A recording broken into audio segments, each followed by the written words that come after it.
blanks. Number 1. A blank is a substance used to dissolve a blank. Ano daw yung nagtutunaw? That is yung answer sa number 1. Ano yung mang tunaw? Are you sure na yung mang tunaw is the solute? The first answer is solvent. How about the other blank? It is used to dissolve. Ano naman yung matutunaw? That is the solute. So, sa number 1 natin, yung sagot ay solvent and solute. Okay, very good. Next, how about number 2? Who wants to read and tell me the answer of number 2?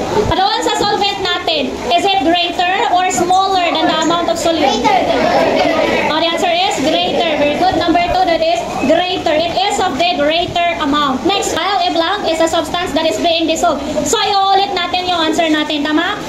Okay. Ano yung sagot sa number 3? Smaller ba? Ang tanong sa number 3, while a blank is a substance that is being dissolved, siya daw yung natutunaw doon sa solution. Ano yung natutunaw doon? The one that is being dissolved? Ano yung sagot? Okay, the answer is solute. Solute is the one that is being dissolved in a solution. That is solute. Next, how about the fourth one? Who wants to read our number 4? How about the debug? Number 3. Ano yung sagot natin sa number 3?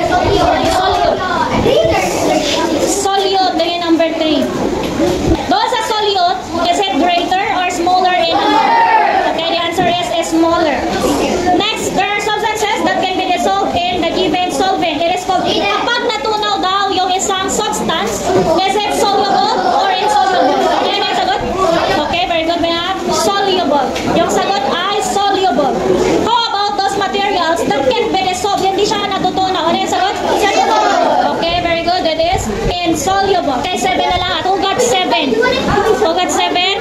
Sa ato makita tayo tabilangan kung nakapasakay mo lang. 1, 2, 3, 4, 5, 6, 7, 8, 9, 10, 11, 12. Okay, very good. We have 12. Who got perfect? Next, how about 6? Who got 6? 1, 2, 3, 4, 5, 6, 7. Okay, very good. We have 10. How about